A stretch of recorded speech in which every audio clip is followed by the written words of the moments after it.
Welcome, dear listeners, to yet another special episode of Red Moon Roleplaying.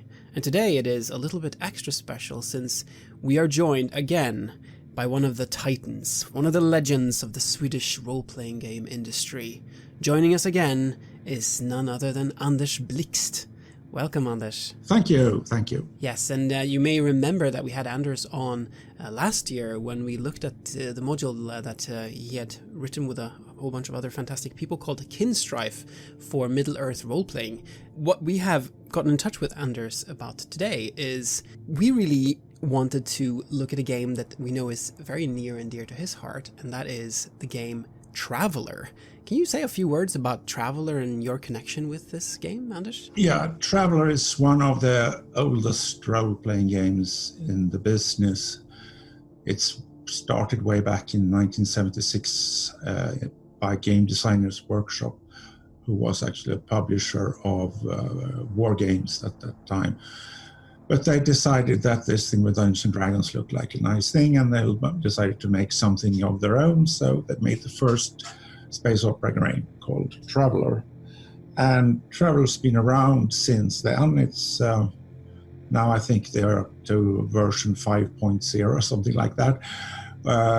It's been evolved a lot. It has a lot of different settings. It has a canon setting, which is called the Third Imperium, and it has a lot of side stories to that, and then the various other publishers have made their own varieties of it. I started playing Traveller in 1977. I started Gamemastering in 1978, and I ran a campaign for 4 years straight, 78 till 82. Basically, one adventure every second weekend. So it was a lot. Was what and very enjoyable, and it was a great bunch of players then. But it ended when I had to move to elsewhere for my university studies, and since then I've been playing Traveller more intermittently. Traveller was also where I started as a professional game designer, because I wrote an article for their magazine Journal of Travel Society in 1979. I was a very bored conscript soldier in the Swedish army who managed to get hold of a typewriter in an office in the barracks and sat there and typed something in my spare time, which ended up being an article for which I was paid. At that time I was 20 years old, so I was quite amazed that someone wanted to pay me some dollars for writing for a magazine. And that's where my professional career started. I wrote more and more for Traveller until mid-1980s, when I got busy with other things. So it's been a very important thing. And Lauren Wiseman, who unfortunately passed away a few years back from illness, he was my mentor. He taught me a lot about good game writing, because he was always critiquing my articles in a very sensible and constructive manner. That sounds amazing. And yes, we are very big fans of digging back into the back catalogue of games and the games that are at the foundation of our hobby. We've recently played an adventure in old Dungeons and Dragons, the very first version, and going back to Traveller now feels like just the right next step, and really looking forward to it. So Anders, why don't you take us into to this adventure that me and Craig, hello Craig by the way. Hello, listeners. It's me. I'm here. I'm very much looking forward to this. While I haven't played Traveller before, I definitely know of it. And obviously, as you said, like its influence on the industry, you know, you have to at least have heard of it. And obviously, it's sci-fi in general. Like, I know it's a game that has many, as you said, like things from the 70s that we still use today, you know, spaceships and flying around and all that sort of thing. So I'm looking forward immensely. Let's do it. Great. That's great. Well, gentlemen, welcome to the bleak future of the Phoenix Terra universe. The evil empire that had colonized Earth and many other planets crashed due to civil war and plague about 40 years ago. And out of the ruins crawled the surf species, such as man and many others, trying to re-establish themselves in a pretty dire cosmos. A cosmos where people are struggling to survive because a civil war that broke the empire, devastated so much of the infrastructure. You too, you are Lothar Schüler, first officer of the merchant ship Menelaos, and Edward da Costa, fourth officer and cargo handler in charge. And your captain, Louis Leclerc, has taken the ship to a really backwater place called Khuda. The planet circles around a star which is not visible from Earth, LC954. The planet Khuda is somewhat smaller than Earth, to about 4/5 of, so the gravity is around 0.8 G. It has a mediocre starport. The atmosphere is thin but breathable. It has a small ocean around the South Pole and a very dry northern hemisphere. The planet is fractured into many city-states, and it is fairly primitive by terrestrial standards. The problem people are facing on Khuda is that it's very hard to pursue agriculture here. It's very hard to feed your own population. Who controls the food production wields the power. And a number of warlords belonging to a race called Khoitan have seized power in the various city-states, whereas many other species, such as man, are being oppressed and exploited for their overlords' pleasure. You have come here because this is a place where they produce a lot of valuable alloy metals, rare alloy metals, and your captain hopes to make a deal here. So, you landed yesterday in the starport next to the city of Kerios, ruled by the warlord Achunt. And some of the people got what we call shore leave, among them your chief engineer, and they disappeared into the seedy star town next to the starport, hoping to get drunk, roll some dice, or whatever you enjoy doing on your leave. However, you two gentlemen had to remain on board during the night, carrying out various chores. So we start in the morning when Schüler, the executive officer, is summoned to the captain's cabin. Yes, and before I go in, I make sure that my uniform is spotless. I sort of tighten it up, and I knock on her door. Captain? Please enter, Schüler. I nod and I come in, and I stand at attention. It's Merchant Marine, relax. Anyhow, Leclerc is sitting by her work desk with a cup of something hot, steaming, but not coffee, not tea, but it smells kind of weird. But, well, have you seen Elmore? Elmore is your chief engineer, Helen Elmore. I can't say that I have seen her this morning, Captain. I believe she disappeared into the city to have, to enjoy herself. Yeah, but it seems she's not back, and that's a problem because her comlink has been shut off, so we can't localize her. That is a problem. Yes, that is a problem. I want you to go and look for her. I think she's roaring drunk somewhere, or she might have been robbed, or we don't know. So you take Da Costa with you. He's big and burly, so he can impress on the low life if necessary. Excellent, very good choice. Just to ask here, is this something that would be in character for Elmore? Is she someone who I see getting very drunk very often, or has this happened before, or is it out of character? Yeah, no, it's in character. She tends to party a lot when she goes on shore leave. She's sober and diligent on board, but rowdy off board. Well then, as Schüler takes his leave, he does the salute, way too formal, of course, for the Merchant Marine, but this is what Schüler is all about, and he takes great pride in this. Yeah.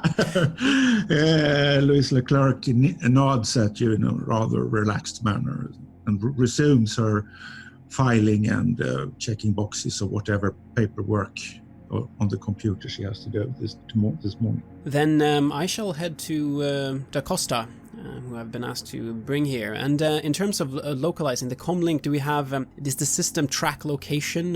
Do we have like a last GPS location or where yes, you have a last location or a coordinate in Startown. It doesn't say you very much, but that's where it was shut off, somewhere around midnight. Good. Then that is what will be our first stop then. What about the others? Has anyone else come back from the night? Yes. Everyone who had shore leave except for Elmore is back. Then I will locate Da Costa, and I will also start to ask around among the others. If did you see Elmore yesterday? Was she in? She was drunk again, right? Pretty. Yeah, yes, one of your colleagues say yes. I last time I saw her, she was sitting in the Golden Cup sports bar and having some very strong liquor in the glass and playing some silly game there with some local non-human creature. I don't know, they were rolling something that looked like strange dice, but she should not be playing. She was really too drunk to do that. Oh, very good. Golden Cup Sports Bar. I locate then Da Costa. Yeah, you find him in the cargo hold. Yes, I'm in the process of hauling some of the cargo that we need to be moved later, or has already been moved. Da Costa is a big guy, quite hench, has a big black beard.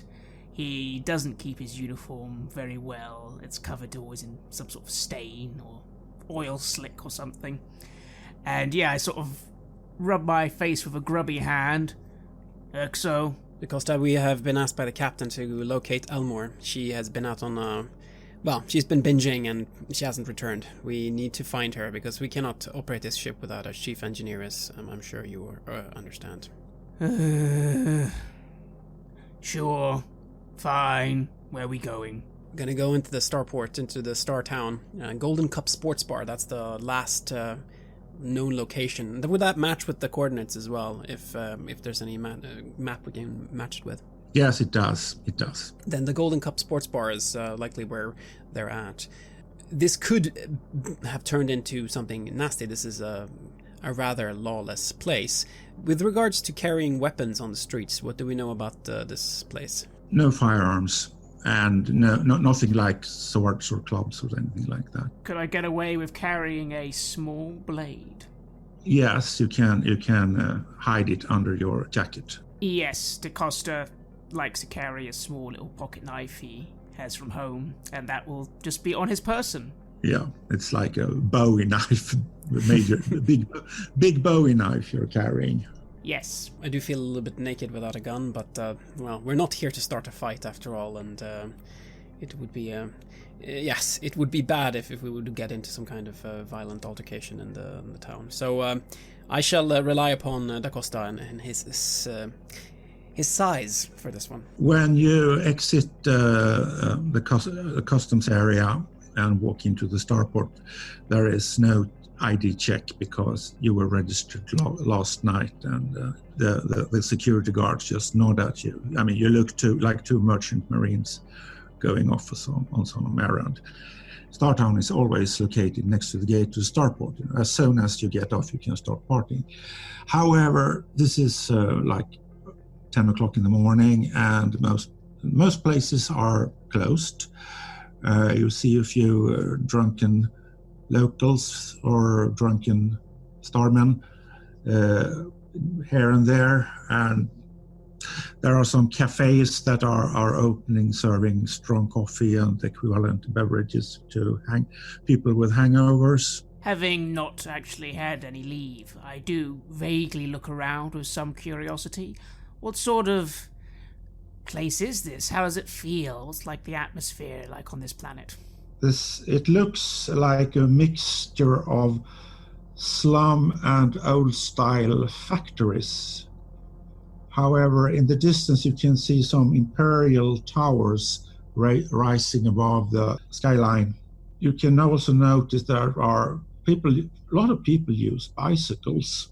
The sky is yellow from smog. inhaling feels a little bit like secondary smoking of cigarette. Get cigarette smoke from someone else. Rather unpleasant.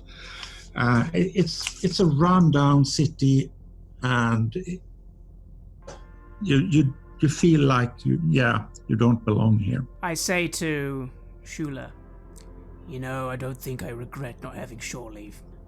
I know what you mean. But it seems like the crew had a good time, so maybe we missed something, but there's always going to be the next port. Let's find this sports bar, shall we? You have no problem navigating through the alleys to the Golden Cup Sports Bar, which completely expectedly is closed. It will open around 2 p.m. However, you don't even have to roll for it. You can hear that the cleaning staff is busy at work inside. I step to the door and look like I'm about to hammer on it, but I pause and look at Shula.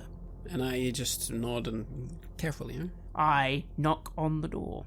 You hear steps from the other side, the door opens, and a short, hairy humanoid, the Abratar species, you recognize it, opens it and says, "We are closed." Yes, I understand that. I'm First Officer Lothar Schüler with the Far Trader Menelaos. We are docked in the starport. We are on the lookout for one of our crew who was at this establishment last night and didn't return. We're worried that maybe something has happened. Would you happen to know anything about any altercations or something yesterday? It's a woman named Helen Elmore. That doesn't say me straight away, but I know the cops were here and arrested a few people last night, but I didn't see it myself. I wasn't having the night shift. I'm having the day shift today. But if you come in here, I'll see if I can locate someone who was working here last night.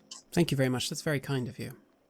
I nod and follow behind. He opens the door and lets you in, and this is a fairly shabby bar with big telescreens on the walls shut off. Customary sports bar, lots of medium-sized tables with like 4 or 5 stools, chairs, whatever you need, depending on species, to sit on around them. And there is the bar in the background, which you can see all this display of liquor bottles and beverages. You have no idea what it is, and you probably wouldn't dare drinking. So it obviously caters for a lot of species. The Abratar says to you, "Please take a seat here. I'll vanish for a moment. I'll go look for someone." And you sit down there, and you can see that the char women, you can't see whether it's women or men, but anyhow, the char people are busy, mopping and repairing things that have been broken. And something happened last night, definitely. I nod to Da Costa and notice that he has also noticed this. Something definitely happened here last night. I certainly hope that Elmore wasn't involved in it, but, well, it would make sense. I raise an eyebrow and sort of just take in the place. Now, I'm not the smartest guy, but I do know a thing or two about bar fights. How's this place looking? Did someone have a fight here? Not a major fight, but there was some sort of ruckus. There must have been, you can see, for instance, a small mirror on the wall that has been broken. One of these with a commercial sign on it. And that chair over there is being repaired right now, so someone must have fallen into it or banged it into something else. A minor altercation, but not a major bar fight. I say as much to Shula, saying, Yeah, she was involved. I bet my next food ration on it. I think I'm not so sure I will take you up on that bet. It seems to be very much her. And after a while, the Abratar who brought you inside returns with another Abratar who has a more distinguished way of dressing. He walks up to you, bows, says, "I am Terosh. I am the proprietor of this place. There was some problem, I understand. He sits down next to you and he said, "Would you like some coffee? I think you humans would like, right?" Certainly, if you would offer, then we would gladly accept. Thank you. Yeah. So he shouts something to the staff in language you don't know, and one of them disappears into the kitchen area. Yes, I'll nod to some coffee as well. What does this species look like? Abrotars. They are short humanoids with barrel-sized torsos, so that you know that they have strong lungs. They are very at ease in this thin atmosphere. This atmosphere is like 2,500 meters on Earth or 8,000 feet for non-metric people. So you feel a bit like, yeah, it's a bit heavy breathing here and a slight headache, but the abrotars belong to this kind of environment. What you also know is that they're very good team workers and very strict and well-ordered people. They tend to consider humans to be reckless, while humans consider Abertar to be square. So that's but there is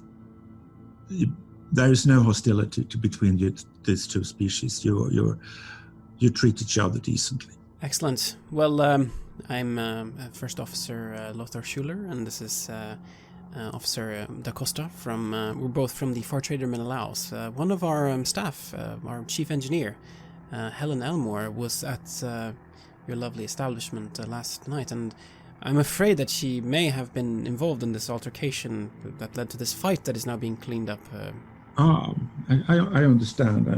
You have a picture of her. You know, humans look so much alike to us, so. I bet we do. I bring up if you have some kind of tablet with the picture or something to show. Yes, this is her. Would you happen to have seen her? Yes, she was here last night.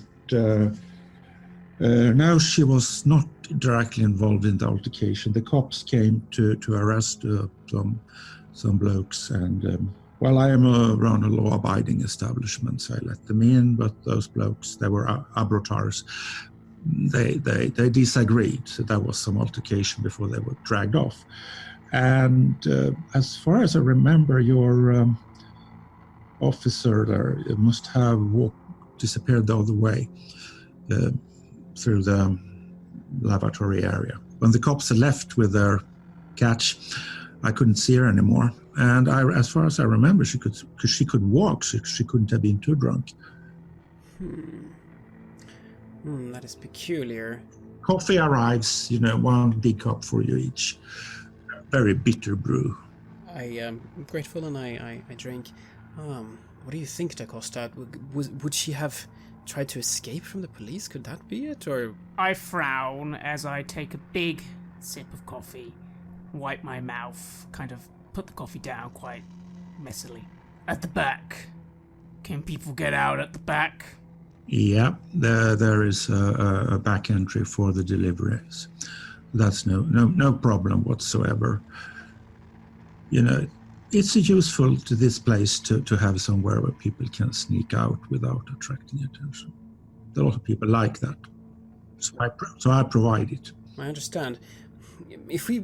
Would you happen to have any sort of tip or hint of where we might go to find her then, if she's not here? I suggest you follow. You walk out the back way and ask around there whether anyone saw her last night. That's the best piece of advice I can give you. I would agree. That does sound like a sound course of action. Well, again, thank you so much for the coffee. It was great to get some coffee and to taste the taste of this lovely planet that you have here. Yeah. You're welcome, and I hope you find your colleague in without any hassle. So that way, he points in towards a a door in the rear corner, which has various symbols on it. One of which you recognize as the terrestrial symbol for lavatories. Well, let us move towards that door then. Behind it, you find stalls and appliances, or whatever you call it, for various species. And there is a back door which is unlocked. You can walk straight out, and you're on the back side of the sports bar, which is a semi-enclosed yard. And there is a cart there, some creatures delivering bottles. So obviously it's what he said, you know. And you can just walk out, and you land up on a street parallel to the one you entered, from which you entered the establishment. All right. Well, looking around here then to try to find someone that might have seen something last night. Let's see here. Then you should roll for. Let's see here. What could be appropriate skills here? Streetwise. Da Costa can roll for his streetwise. Yes. So that's 2d6 plus 1. Yes. Plus 1, exactly. I also have streetwise, by the way. Yeah, you do. You are better. Both of you roll for it. 2d6 plus streetwise, 8 or better. I get 8. And Schüler got 8. You can see that just outside the yard, in the alley, there are a bunch of a small number of humans. They're huddling around kind of, what, an oil barrel with fire in it, so they're keeping themselves warm. It looks very slummy. Homeless, perhaps then. They might have been here last night, I say to Da Costa. I nod and sort of make sure I'm behind you as I sort of back you up if we head towards them. Yes, we move up to them. Yeah, it's 4 humans, street people, looking very ragged and thin and dressed in torn clothing, you know. Good morning, friends, I say, and I have this tablet with her picture up, and then I have. Do we have some kind of? How do you pay for things here? Is it? Yeah, you pay. There is an established local currency, and you have it you have it with you. So that's no problem. Your captain supplied it with you before you left. Very good. So then I have some money in the other hand, and I say, we're looking for our chief engineer. She was at this location last night, and she seems to have moved through this area, perhaps sneaking out. We were wondering if you might have seen where she went. If anyone can provide some information, there would be a reward. One of them looks up at you and says, human, was she human? She was, yes. Dressed like you? Mm-hmm. Yeah. She came out, some ruckus inside the bar there and kept me awake, and I heard that some abortars came rushing out here. They said that the cops were making a raid, and just after them came this human lady, and she walked out past us, and she turned left up the street. It was pretty dark there, so I couldn't see where she was heading, except she was walking along the alley in that direction. How drunk did she seem? I think she could walk, so she didn't stagger, so it couldn't have been too bad. Any idea where they might have been headed? Not the faintest idea. So he looks at your hand, nods a bit, Yes, and well, while it is not perhaps as much detail as I would have hoped, I provide one note, and then, are you sure there's nothing else that you know? And then I hold out some money. Yeah, those abortars that preceded her, they were no good. You could see that they had that gangster look, they have their gangs, they have these caps they put on, so that they were definitely one of the gangs. Would you know which gang? Possibly I could know that. Mm-hmm. Yes. Yeah, and the notes keep coming. It's not big notes, but they keep coming. Yes. I think that was the Nyolta gang, I think so. And they were, if you walk up the alley and then you turn right, and then you see a sign there with something looks like about 7-pointed star. That's one of their hangouts.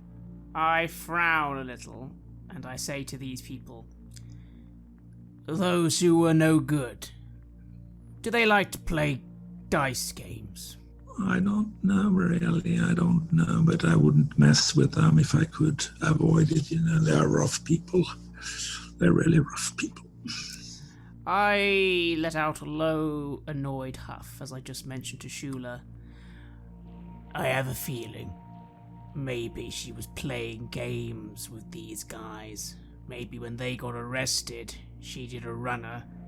Maybe she got in trouble with them. Yeah. Somehow. Or they owed her money or something. I don't know. But this is where the tracks lead, clearly. She's connected with these gangsters. So I make the payments that we have sort of agreed upon with these people, and I wish them a good day. I've very much treated them with respect, just as I treat anyone. And I start pointing towards the direction that they pointed out for us. And, all right, Acosta, let's do this before it gets too late. We have plenty of things to do today. And I follow. Okay, you walk down the alley. You turn right, and I would like you guys to make another streetwise roll here. I only get a 4 here. You fail. I get 9. Okay, you succeed. You can really see this is a turf border you're crossing. When you turn into the next alley, you can only see arbitrary establishments here. Nothing mixed whatsoever, just what's called single species alley. Let's try and keep this quick, Shula. We might be getting someone pretty angry otherwise. What do you mean? I look around. Oh, okay, yeah. Good that you pointed that out. 20 meters ahead up this alley, you see that sign with the 7-pointed green star. That's the place. What sort of place does it look like? Does it look like it's going to be quite big? A lot of people inside? No, it looks like some sort of eating establishment. It's closed. Signs are in a language you can't read. And you can see there are people, some Abratar people out in the street, walking, doing errands, whatever you do in an alley before noon. What do you think? Moving up and just asking for her seems like potentially quite dangerous, but then again, I don't know that we have much else that we could do. We need to find her, and well, we have nothing. We have no ill will towards anyone here. Up to you. You're the XO. I sort of give you a shrug as I scratch my bald head. I am indeed, I say to myself. I'm not feeling wholly confident here, actually, but it feels good to have a friend who is bigger than I am with me as I begin approaching this 7-pointed star establishment. It's very closed. The blinds are down. They have steel grills covering the windows. And no one seems to be there. I look around. Is there anyone in the vicinity? Yes, there are some civilians, some Abratars in the vicinity, doing shopping, and someone is picking up garbage in the street and trying to remove the worst. Shall we try and make a look around this place? Perhaps if there's another way in or something around it. I give you a nod and will immediately just go and do it. Just start looking around for another entrance. Yeah, you can see here. Well, I think still streetwise is the most useful thing here. Yeah. Mm-hmm. I roll 8. I only get 7. Yeah, you spot a locked side entrance. It's marked with the star sign on the door. It's basically an iron door in the wall. It looks like on Earth it would have been an emergency exit or something like that. But well, are you proficient in breaking into places, Da Costa? I sort of just blink a little, and I'll go to the door, and I'm just gonna, test it out a little. Is it locked? It is locked. Then I'm gonna give a bit of a look around first of all, and if there's no one watching, I am gonna try and just sort of brute force this lock off. Okay. Now no one seems to be watching, and you can apply your mechanical 2 skill here. Yes, actually, I'd pop out, like, part of my little, as well as the knife, I obviously carry probably a little Swiss, like a little toolkit around on me, you know, it's my trade. So yes, so that will be 2d6 plus 2. 9. Yeah, crunch. Yep, there it is. You have opened it. I give Shula a nod, sort of grunt a little as I open the door slowly for him. And I look to DaCosta and say, I know that this is an exceptionally bad idea, but honestly, I think this is going to be our only way to find her. And I follow inside. You enter something like looks like a storage room. You see canned food, canned beverage, bottled beverages. Basically the supplies for a small restaurant, which does not serve human food. So you can't read any of the labels. Well, there must be some door then to get out of the storage area, yeah? Straight ahead. Yep. Just move forward. Try to listen, of course, a little bit to listen if we can hear anyone moving around in there. Oh, so I, once we're in, gently close the door behind us. Then you have to roll intelligence there, and Schuler has a +1 modifier, and DaCosta has no modifier. So roll 8. I roll 4 as I blankly just watch Shula do all the actual listening. Yeah. And I had +1, was it? Yeah. Then I get 10. Yeah. Excellent. Yes, you can hear someone. Someone is moving something on the other side of the door. Exactly what it is, you don't know. But there is at least one person beyond that door. I wait a bit, hoping that perhaps the noise will eventually dissipate. Perhaps the person will move on. But does that happen, or do they just keep on working in there? Roll again. Another 10. Yeah, after a while it falls silent. It seems that person has moved elsewhere. And I nod to DaCosta. This is our time. And begin moving to open this storage door. You enter. On the other side is a kitchen, which looks a bit peculiar because it's designed for abattoirs, but it's very obviously a kitchen, and no one is there, and there are two other exits you can see. I kind of give a wrinkle of my nose as I say, we need to start searching quicker, XO. Otherwise we're going to be in trouble here. Agreed. I'll take this one if you can take that one, and split up to check both doors. Okay, then you can roll again for listening. This time I get a 5. I get a 4. You guys, you don't notice anything out of the ordinary. It's like, we're the only people around here. We can't hear anything else. I feel good about this, and I move to check the other door then. Okay, you can roll there. Oh, much better. This is a 12. Oh, splendid. You hear someone walking very softly up a stair. All right. Moving upstairs. What about the DaCosta? Is he... I went to my door, and hearing nothing, I just gently poked it open. Yeah, and you look into the restaurant area, all the chairs and tables and such things, and the bar. Yeah, it looks like a regular restaurant, completely empty of people. I try to get DaCosta's attention. They're moving upstairs. Follow, this way. I kind of blink a few times and then quickly move to follow. And we move to to follow these soft steps moving upwards then. Yeah.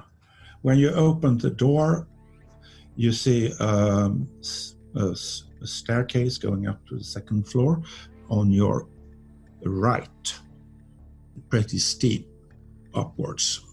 You have to turn right and ascend it. There is no one there right now, so that person must have arrived at the top floor.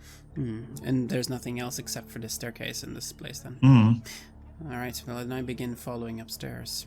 Try to do it silently, of course. You can just roll the dice. Da Costa has a +1 modifier when he tries to move silently.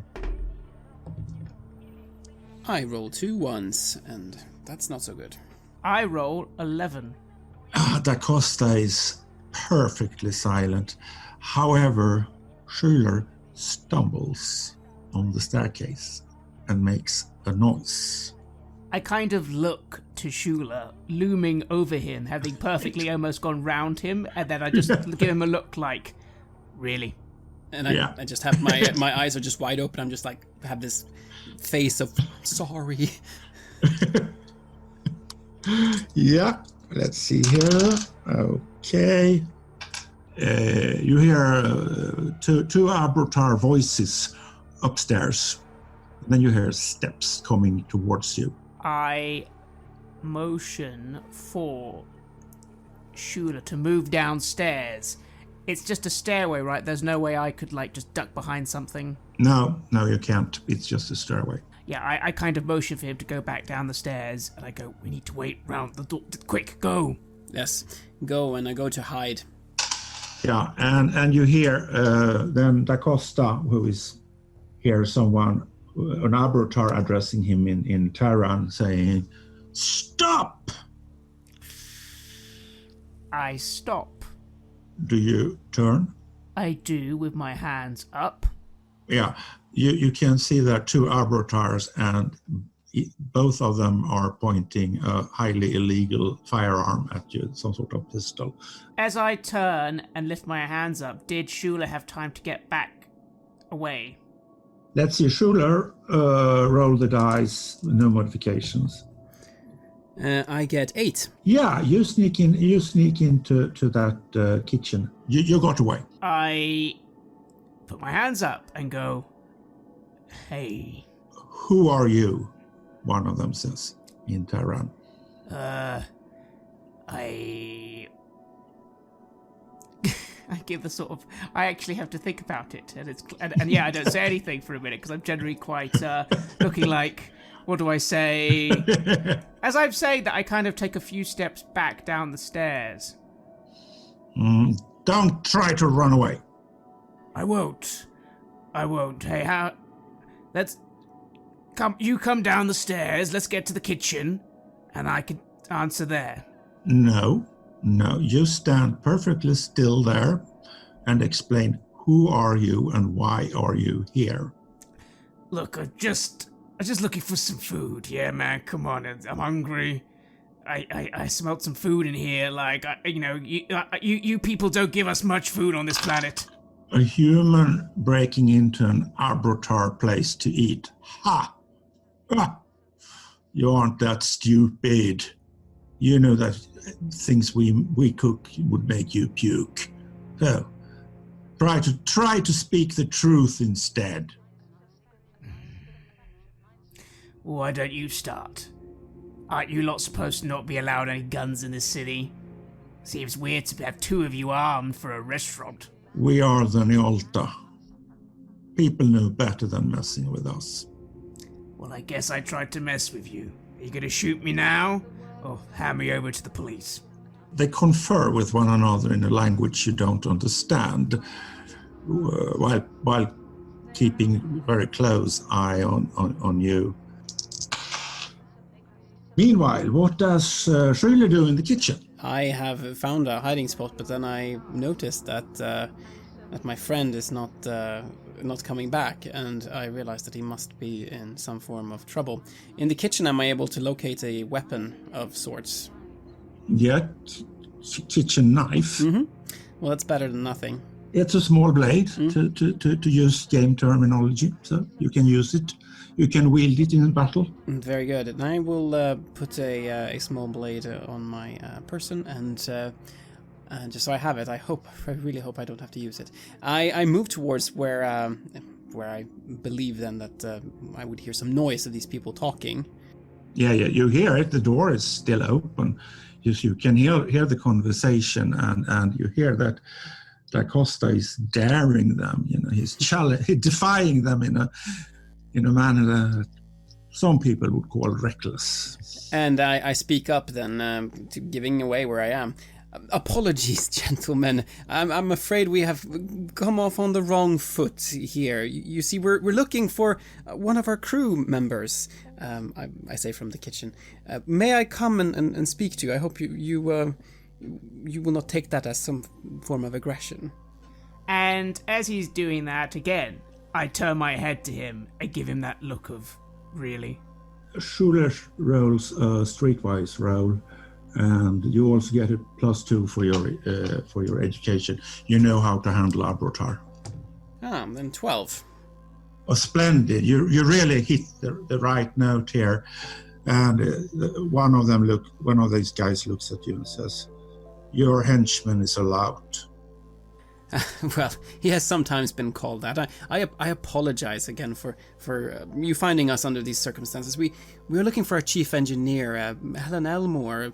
We understand that she was close to some kind of altercation at the Golden Cup last night. She lost some money, and then the cops turned up, and we wanted to settle it here so she could pay us, and turned out she was a bit short on cash, so she gave us her comlink as a bound. So she promised to be back today and fetch the comlink. I let out a low huff and I say, "You mean she's not even here?" No, we met here, and we had a discussion. She gave us all the cash she had on her and the comlink, and she said she would be back this morning. And so far, are you also looking for her?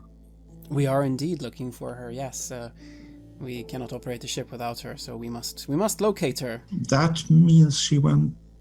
No, that's really bad news. It would be very hard for her to repay her debt if she's not available. Let me see here.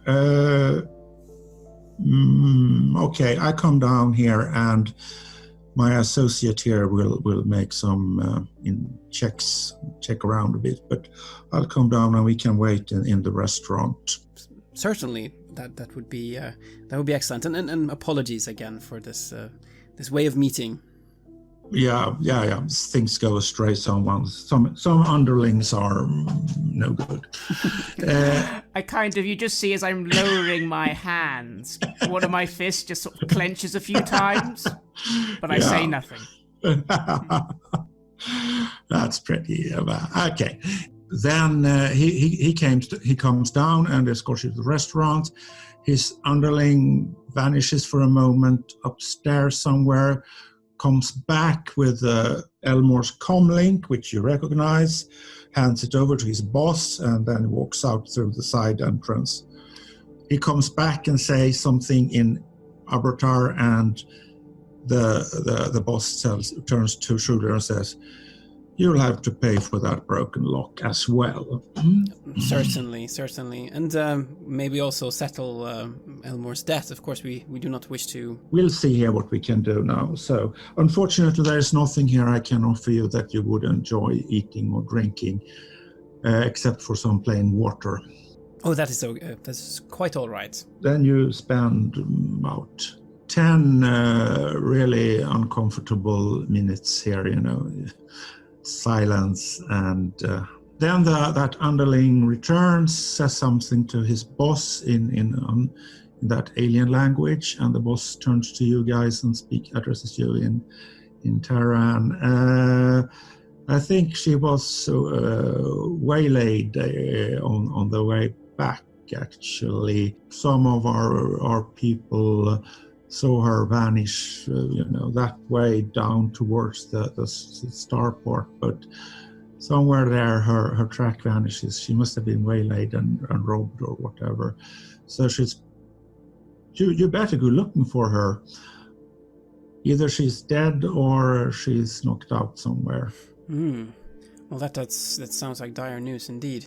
Well, we shall do that, but of course, and then we settle the debt. I don't know if we have enough money to do so, but of course, if it seems to have been some kind of a fair deal here, so... I'll trust you. I know where I'll trust you enough to think that you're coming back when you found her and so on. So just get moving now. I think you might be short on time or whatever. I nod and nod thankfully, and then I moved to get Da Costa with me. Come on, let's go find her. As we leave, I just say aside to Shula, I bet the captain's gonna love all the money you're spending. No, she's not, but she's gonna love me a little bit at least when I come back with our chief engineer. So you walk out from this place and you proceed up along the alley and then turns towards the starport, the way the boss directed you. And this is a really shabby stretch here. So you can roll, both of you roll streetwise. I get 12. 4. Da Costa is still fuming over the insults he got at that arbitrary restaurant, whereas Schuler is keen-eyed and realizes that this must be the turf of some human riffraff. Judging from what the graffiti says in recognizable letters, if not recognizable language, and the hobos in the street, they all look human. But this is really a dirt poor section, so it was a really poor choice of Elmore to walk here. This is a really dreadful place to get waylaid, huh? Let's see what we can find, and I suppose looking around, seeing if we can either find some tracks or of some kind, or someone that may have perhaps seen her. Yeah, you can both of you roll for streetwise. That time I get 8. 9. Okay, yeah, there are people there that you might talk to, several. They look at you, they're humans, you can read their faces, they look a bit wary, but no one looks outright hostile. Then I move up to see if I can perhaps gain some information or knowledge from them. And I do much like we did with the homeless people before. I show the picture and, have you seen this person? Possibly, sir. Possibly.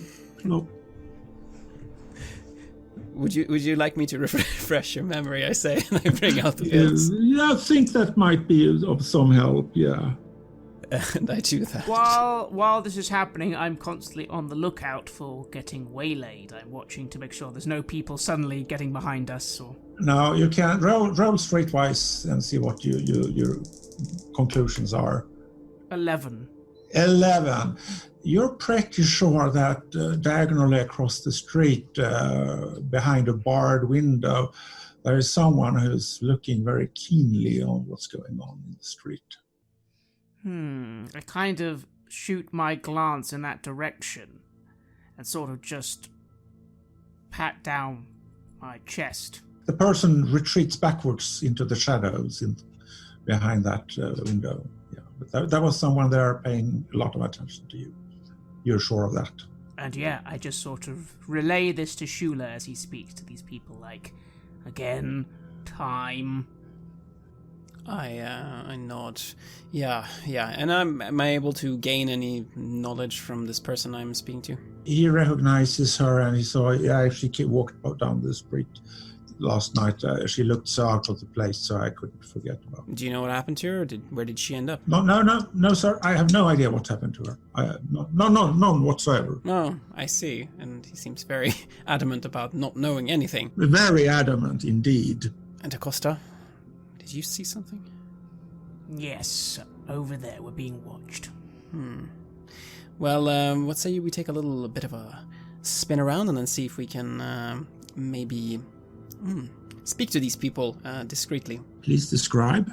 They're looking at us right now, so to try to first maybe shake whoever's watching us here, and then maybe approach from a different direction, and then try to make it to that house. That appears to be fairly simple. You would have to walk down the street and then make a left turn down the alley and make a left turn into another alley, and then you would be completely out of sight. Indeed, and then after that to approach that building yet again, trying to perhaps not allow them to know exactly that we're coming, and perhaps be able to avoid an ambush. Let's see here. Let's roll streetwise again, guys. 13. 9.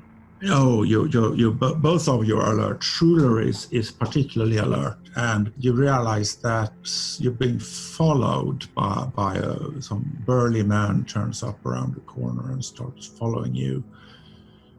And he's not trying to shadow you, he's trying to follow you. So it's very obvious that he's keeping an eye on you. I will kind of look behind me at this point and then quite loudly say, "We're looking for a person.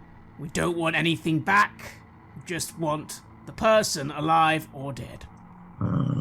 He looks at you and says, "She has a uniform like your boss?" "Yes." "Yeah. She ran into some trouble last night, yeah." I sort of start walking towards this guy, slowly. Yeah. Yeah. And I think money is the best way of settling this. Money is better than beating you up. Right. At this point, I start looking around. Is it just this guy? Or is anyone else? So you notice that behind you, the other way around, two chaps have sneaked out of a gate and looking your direction. So basically you have one burly guy on one side and two burly guys on the other side.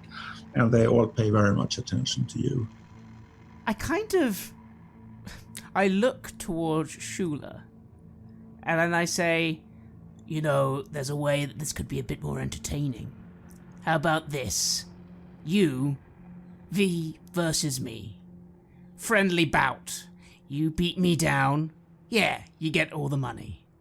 But if I beat you down, you give us the information for free." Oh, that burly chap looks at you and says, "Fisticuffs only?" "Fisticuffs only." Okay. And I look at Schuler and say, "You can thank me later." I just nod and look thankful. And he strikes at you. So I have brawling 2. Yeah, you're brawling 2 and you have strength. So you have a +4 bonus there. And he basically, he needs, actually, he would need 12 to land a punch on you because you're so good at it. So you block his punch coming in and you hit at him. And I roll double 1. You make a very embarrassing move and you look like an idiot. And he gets a free blow at you, but you can still block it. You're very good at this. Boing, boing. But he's laughing at you and surely notices that the other two burly guys, the two heavies, they're chuckling, pointing fingers at Da Costa. Yeah. This guy kind of gets the first one on me. I kind of block a little, but I don't really seem to be doing anything. It's kind of like everyone's just sort of laughing at me, and I just kind of get this vein in my head that just starts pulsating a little. And I go for my second swing, and that get 10 that time. 10 at this time.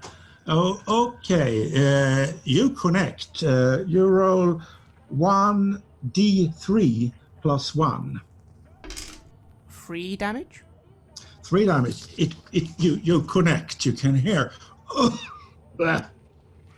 And then he strikes back at you, and he almost gets you, but you get your arm in between in the last moment. It's your turn. Yeah, and you just see as I get in that blow, suddenly it's almost like I've actually woken up, and I just sort of, again, go in for like a downward sort of, I try and get my elbow to come down hard on his head. 10 to hit. 11. Oh, great. 1d3 plus 1 again. 4 damage. Oh, yeah. Oof. He staggers backward. You hit him quite badly in the head, you know. He must got a really bad black eye afterwards, and he's visibly shaken, and he's unable to fight back right now. He's dazed. And, seeing this, I just sort of raise my fist in the air and go, "There! Who's laughing now? I think I win." Yeah. You won, he says. Oh, and you can see blood starts pouring from his cracked eyebrow, and yeah. So. And I give him a look, and I do extend a hand to help him up. Yeah. We have her. So, and the other two blokes come over and they kind of take him, like they take a knocked out box, one hand between themselves, and okay, come along here, they say. You get escorted into their den, which is some sort of former bar, which is now just a rundown hideout. Elmore is there. She's been beaten and robbed, but still alive. The local boss there looks at you and says, "Oh, so she's yours. Well, I'd like 100 coins for medical services, please." And I bring up the wallet again, and certainly, it's just business is business, I say, and I move up to pay. He takes the banknote, and you can take her back to the ship. So I crack my knuckles a little and sort of say, "Well, at least I saved you one payment." That you did, Da Costa. That you did. Yeah. So you drag carry Elmore back to the ship. Is she conscious? Yeah, semi-conscious. I kind of just give her... I do the hauling back. And I kind of, as I'm doing it, give her a bit of a look and just like, "You owe the captain a lot of money." It's screwed up, she mumbles to you. Screwed up badly. You did. But it's good to have you back, Elmore. We'll take care of you. We'll get you back to the ship, and you'll be right as rain. No time. All right. We need you to take care of the ship. We need you to take care of the Menelaos. We have a lot of trading ahead of us. Thanks, guys, she mumbles. Back at the ship, Elmore goes straight to the med bay, and your corpsman will take care of that. And Schuler is summoned to Captain Leclerc. Boy, what did she run into? Oh, she drank and she gambled and she got mixed up with criminals of, well, more than one variety. Multiple species were involved. It was really a messy scene. I was unfortunately forced to use quite a bit of our funds to solve this. But I have our chief engineer back now, and I'm happy to report that Da Costa did an excellent job as well. And I would recommend him for promotion if when the next chance comes. I'll keep that in mind. I realized I picked the two right guys to solve this problem. Definitely, I really appreciate that. I have a feeling that Elmore is not going to see any profit sharing for quite some time after this. This is basically the end of the adventure. It took about 1 hour as we planned. Excellent. That was a lot of fun. Yeah, I really strove to recapture that old, slummy feeling I used to have in Traveller. You went to backwater planets and did shady trading and dealt with low life here and there. I mean, those guys with the guns, I was like, God damn it. I was like, I've got that. Well, okay. You got, and I'm like, Shula, do something, and then she went, oh, hi, we surrender. Oh, great, Yeah. okay. Yeah, they were not likely to. They were trying to avoid a shootout. That would only Thank attract the goodness. attention of police and others. Yeah. Well, I hope you didn't mind Shula me going, you know what, no, we're not paying another, like, no, let me just beat up a guy. I think it was great. It was great. Yeah, I think we would have run out of money otherwise. Yeah, you would certainly have done that. So I think you solved it eminently, and this is what, for me, this is what Traveller is like. Pulp action space opera. Excellent. No, it was a lot of fun, Anders, and it felt like fun role playing, because we a lot of the time we do like very dark, it's a lot of bleed, a lot of emotions, a lot of brooding, and here we got to this amazing location and got to interact with all these seedy people and had a lot of fun along the way. So thank you so much for this opportunity. You're welcome. I enjoyed game mastering this. Yes, thank you very much. I had a great time. I really liked punching things. I'm really glad he didn't hit me, because with that double one, I was like, yeah, he did strike very poorly. He got a really poor blow back there. Yeah, so you had some bad luck and some good luck at the same time. Yeah. Yes. Excellent. And then for Traveller fans who have listened to this, if they want to look into something that you have written for Traveller, do you have any particular articles or something that you could point people to? Yeah, I would advise them to go to my blog, gondika.wordpress.com, and click on the Traveller tag, and they'll find a lot of stuff there. Excellent. And we'll put that link in the show notes as well, so that you listeners can find it easily. And with that, we would again like to extend our deepest thanks to you, Anders, for taking time for us. It's been a true honor to play with you this time, and not just interview you, which we also enjoyed, but to actually get to play with you was fantastic. So thank you so much. This was really nice. Thank you two guys for arranging this thing. Great. Well then, listeners, thank you for listening, and see you again in Traveller Space. See you guys. Keep on flying.